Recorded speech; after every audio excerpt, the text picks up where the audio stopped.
Fala pessoal, módulo 24, frente 3 da nossa apostila 2. A gente começa a partir de agora uma matéria, um conteúdo extremamente novo. A gente não falou disso durante todas as nossas aulas de física do ensino médio. Na verdade, a preparação para o eletromagnetismo exige que a gente faça algumas considerações sobre o magnetismo, né, que estuda, na verdade, ímãs e os campos magnéticos. O título dessa aula realmente faz referência a esse conteúdo, ímãs e campo magnético. Então, nessa aula, a gente vai fazer uma abordagem teórica sobre os comportamentos dos ímãs, comportamento do ímã, que a Terra também representa, né, o campo magnético terrestre.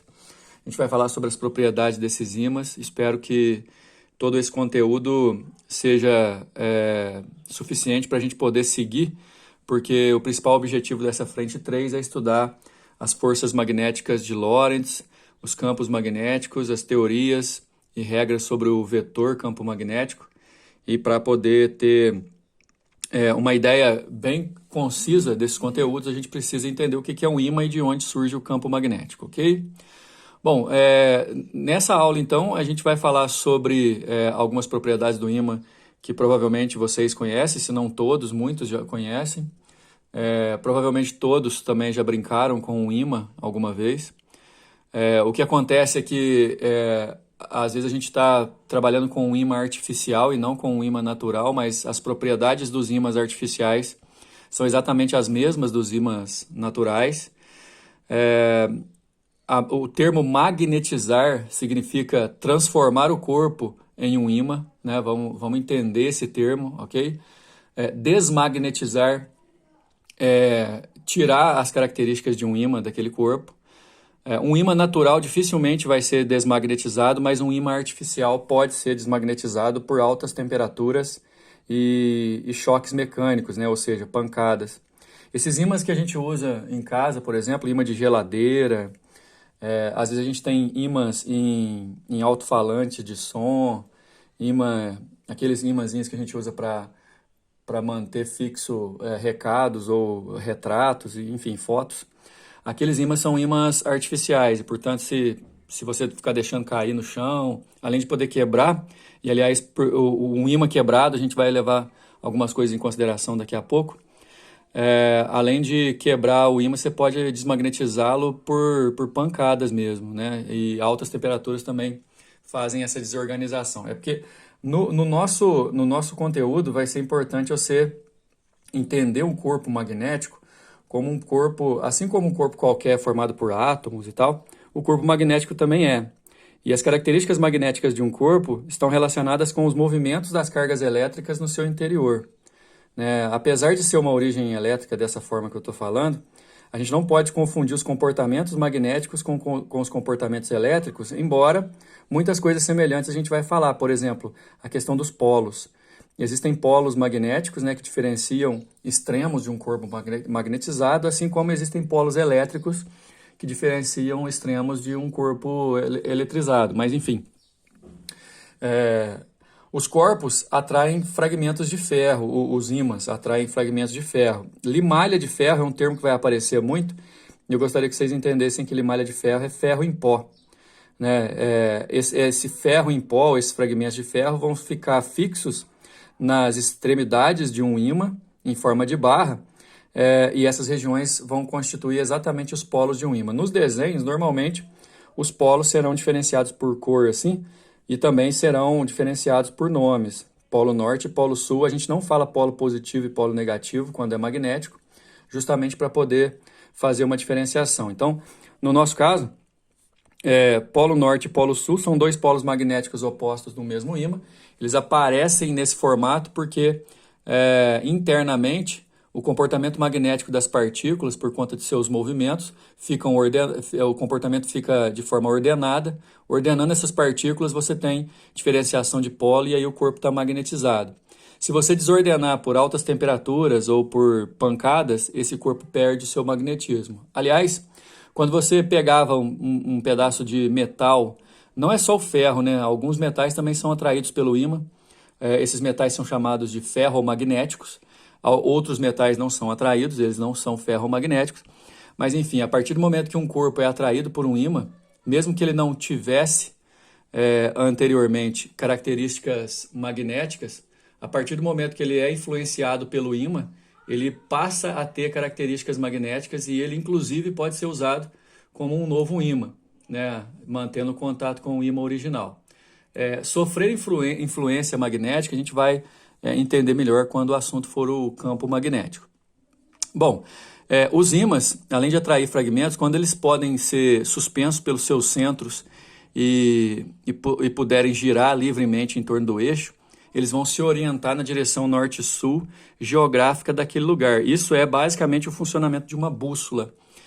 Não a bússola do celular, obviamente, né? Essa bússola mais tecnológica, ela trabalha com GPS e tal, mas a bússola original, ela é uma agulha imantada, ou seja, é uma agulha que assume características magnéticas e que, por estar livre para poder girar, ela vai acompanhar o campo magnético terrestre. Então, uma coisa importante para nós, a Terra também funciona como um grande ímã. Além do campo gravitacional, a Terra também tem campo magnético. Inclusive, o campo magnético da Terra ajuda os pássaros a se orientarem, por exemplo, para quando eles migram do norte para o sul e do sul para o norte, dependendo da estação do ano. Os campos magnéticos também influenciam, obviamente, na transmissão de onda eletromagnética de comunicação via internet, via celular, enfim. Campo magnético é um assunto importantíssimo, principalmente nos dias de hoje, que a gente não está podendo ter um contato direto e sim contatos à distância. As ondas eletromagnéticas que nos ajudam a nos comunicar respeitam o campo magnético da Terra. Inclusive, algumas mudanças no campo magnético da Terra estão sendo detectadas e essas mudanças alteram o comportamento das ondas de comunicação também. Mas assim, um ímã aponta o seu norte para o norte geográfico da Terra e existe um comportamento diferente que eu queria mostrar para vocês em relação ao grande ímã que a Terra representa.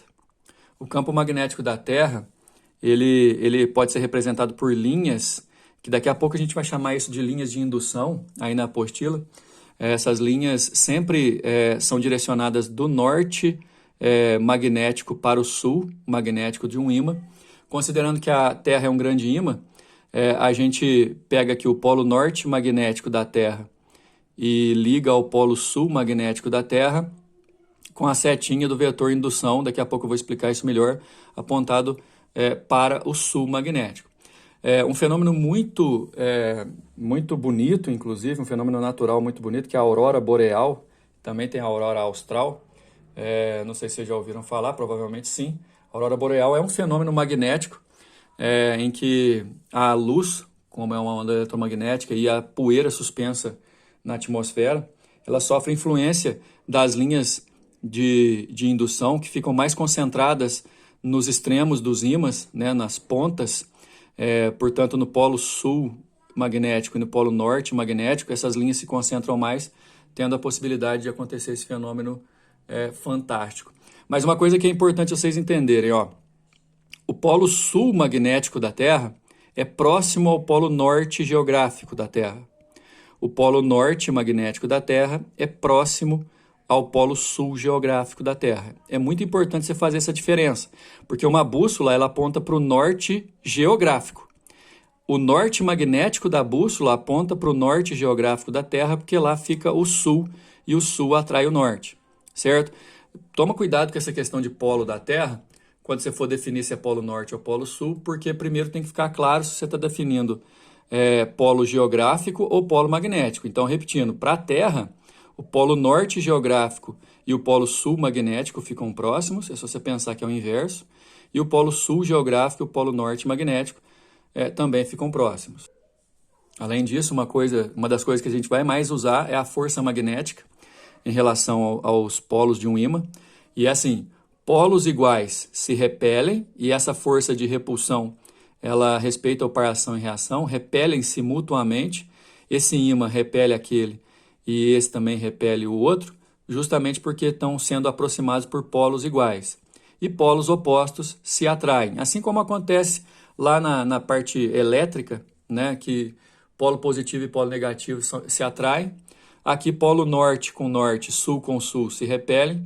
Norte com sul, polos opostos se atraem. Uma coisa também que é importantíssima para a gente poder não cair em pegadinha em questões que eventualmente vão aparecer, é que quando você pega um ímã e quebra ele em dois, você não consegue separar os seus polos. Se você separar aqui no meio certinho, você vai reparar a propriedade que é a inseparabilidade dos polos de um ímã. Quebrando um ímã em dois, ou em quantos pedaços forem, você vai formar, na verdade, novos ímãs. Então, os polos de um ímã nunca são separáveis. Se você cortar um ímã, você vai formar novos ímãs com polos norte e sul, como o ímã original. Agora, campo magnético de um ímã ou de um corpo magnetizado é definido como uma região do espaço que se modifica pela presença desse ímã e se modifica por conta de que aqueles materiais que são ferromagnéticos serão influenciados a partir do momento que penetrarem essa região. Né? O ímã em barra, que é o principal para nós, ele vai ter, igual eu fiz do desenho lá da Terra, as linhas representantes do campo magnético ao seu redor, nesse formato aqui, sempre ligando os polos pelos seus extremos e sempre com uma concentração de linha muito maior nos extremos do que nas laterais. Nesse caso, como a gente também vai precisar de saber o vetor campo, a gente precisa também de uma orientação para essa linha de indução, que vai ser sempre saindo do norte e chegando do sul. Não esquece. As linhas de indução, ou seja, as linhas que representam a região de influência do campo magnético de um ímã, são linhas que saem do norte e vão para o sul. Olha só as setinhas e olha só a concentração das linhas nos extremos, que é assim que vocês vão ter que representar sempre ou imaginar sempre. Mais linhas nos extremos e sempre linhas saindo do norte e chegando no sul. Aliás, essas setinhas aqui estão erradas. Por favor, corrija aí na apostila de vocês. As setinhas que representam as linhas de indução sempre chegam no sul. Uma outra coisa que vai aparecer, pessoal, é que nas linhas de indução, que são as linhas formadoras do campo, você vai poder desenhar os vetores campo magnético, desculpa. O vetor indução magnético vai ser um vetor que vai respeitar o sentido das linhas de indução e vai ser sempre tangente a essas linhas de indução. Como a gente pode ver suas características a partir do item 3. Então, sempre nas linhas de indução você vai ter o vetor indução magnética. Sua direção é tangente à linha de indução. Seu sentido concorda com o sentido da linha, sempre saindo do norte e chegando no sul. E seu módulo assume um valor que, em geral, depende da posição do ponto, principalmente com a distância em relação ao ímã, inversamente proporcional à distância, que a gente vai ver isso nos próximos módulos. Quanto mais longe do ímã, menor vai ser o módulo do vetor indução magnética. Mas, além das linhas de indução, você tem que saber definir também os vetores de indução magnética que a gente vai representar pela letra B maiúscula. O vetor campo magnético é representado pela letra B maiúscula. O detalhe é que você vai ter que dominar. Direção é sempre tangente às linhas, o sentido é concordando com o sentido das linhas, né, do norte para o sul, e seu módulo é inversamente proporcional à distância do ponto considerado. O comportamento é exatamente esse. Ó. Olha um ímã em barra, eu tenho aqui uma linha de indução que liga o polo norte ao polo sul, sempre a setinha indo do norte para o sul. Nesse ponto eu tenho um vetor indução B3, nesse ponto eu tenho um vetor indução B4, nesse eu tenho um B5, mas repara, a direção é tangente à linha de indução, que é curva, certo? Seu módulo aqui não está representado, por enquanto para a gente não importa, e sempre seguindo a direção e o sentido de norte para o sul. Então, olha só, nesse ponto, por exemplo, é saindo do norte, nesse ponto é chegando no sul. Se eu quisesse desenhar nessa linha aqui, em qualquer ponto, eu escolho o ponto, imagino a tangente e represento o vetor indução magnética tangente a essa linha e acompanhando essa direção, ok? A unidade de medida no sistema internacional desse vetor é Tesla, em homenagem ao grande Tesla, que estudou muito sobre essa parte. Né? O campo magnético uniforme é uma coisa que a gente vai estudar bastante, vai ter umas 3 aulas a respeito só dele. É o campo no qual, independente do lugar que você pegar o ponto, você vai ter sempre o mesmo valor do vetor campo magnético. E além disso, como é vetor, vão aparecer algumas coisinhas novas para a gente em relação à representação de vetores, viu, pessoal? Vetor horizontal e vetor vertical, vetor inclinado, todo mundo conhece que é o vetor no plano do papel. Agora, tem vetor que vai ser perpendicular ao papel. Com uma bolinha no meio assim, ó, representa saindo do papel, certo? Do papel para você, assim, ó, como o lápis está fazendo. E entrando no papel, que é de você para o papel, como o lápis está fazendo aqui agora, certo? Então, uma bolinha no meio representa o vetor saindo, um xizinho no meio representa o vetor entrando no papel perpendicularmente.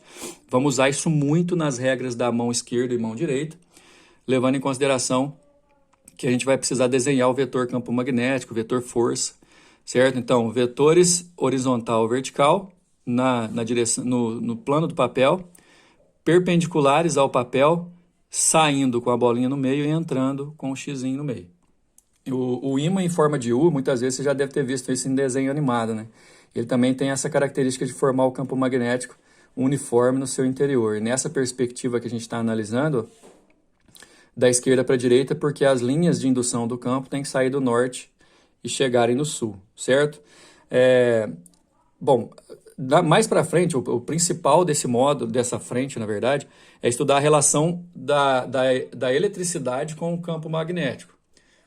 Corpos magnéticos, corpos que são percorridos por correntes elétricas podem produzir campos magnéticos ao seu redor. Isso foi descoberto em 1820 pelo físico Ørsted e trabalhado muito, muito mesmo pelo físico inglês, o Faraday, né? Um cara muito famoso nesse sentido. A gente pode sempre envolver características elétricas com magnéticas. Se você chegar uma bússola perto de um fio que é percorrido por corrente, a bússola vai sentir a influência desse fio, certo? Então, vamos para o exercício que a gente vai aplicar isso aí agora. Bora lá, número 1. A figura representa um ímã em forma de barra, seus dois polos magnéticos norte e sul e algumas linhas de indução, contidas no plano da figura, no campo magnético criado pelo ímã. Sobre essas linhas estão assinalados os pontos de A até B. Importante, gente, antes da gente começar, eu vou colocar aqui os sentidos das setas, né? Lembrando que nas linhas de indução, as linhas saem do norte e chegam no sul. Então, por favor, já vão se acostumando com a ideia que sempre que aparecer um desenho representando linhas de indução de campo, ou você imagina ou você desenha aí mesmo para poder representar as linhas saindo do norte e chegando no sul. Desprezando-se a ação de quaisquer outros campos magnéticos, o vetor campo magnético criado por esse ímã tem a mesma direção e o mesmo sentido em...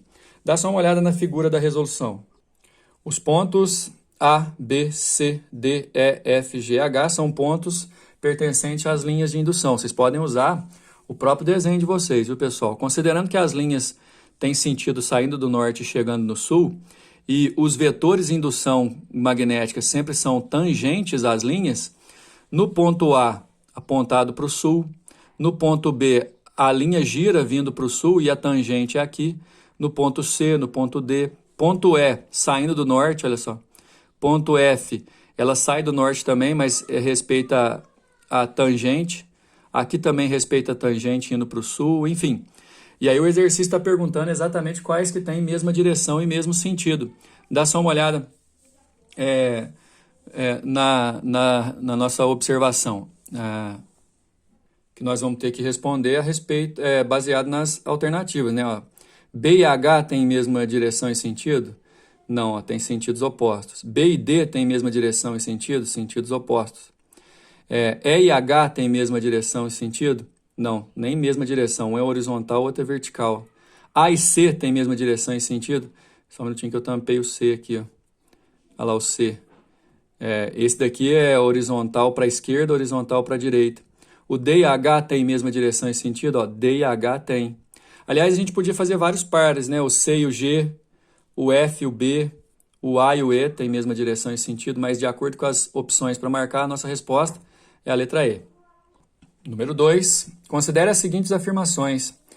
Para a gente fazer verdadeiro ou falso, viu, gente? A denominação de polo norte de um ímã é a região que se volta para o norte geográfico da Terra e polo sul é a região que volta para o sul magnético geográfico da Terra. Isso é verdade, viu, pessoal?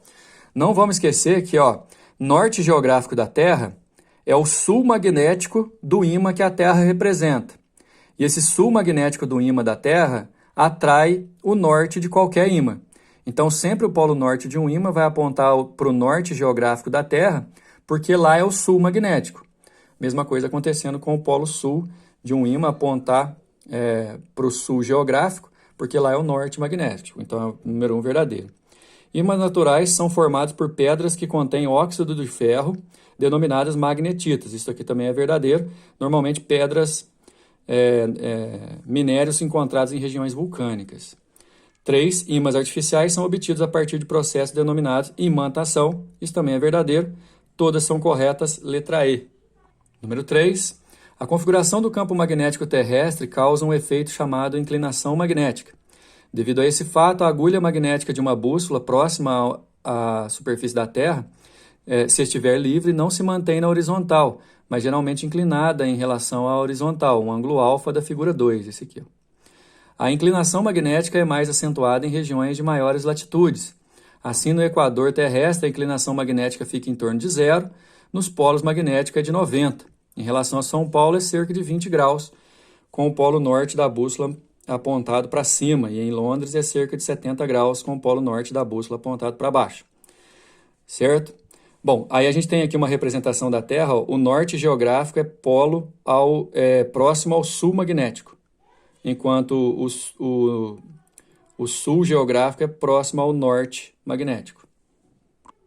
Esse efeito deve-se ao fato de a agulha magnética da bússola alinhar-se sempre na direção... Vamos lembrar, a agulha magnética da bússola tem polo norte e polo sul, magnéticos. O norte magnético sempre é atraído para o sul magnético. O sul magnético da Terra é próximo ao norte geográfico da Terra. Por isso que a nossa resposta é a letra D, que essas linhas sempre se orientam na direção tangente às linhas de indução do campo magnético da Terra, e ao fato de o polo norte magnético terrestre estar próximo ao sul geográfico da Terra. Resposta à letra D. Número 4. Considere dois ímãs em forma de barra, um natural e outro artificial. Lembrando, pessoal, que seja natural ou artificial, se são corpos imantados, eles têm o mesmo comportamento, certo?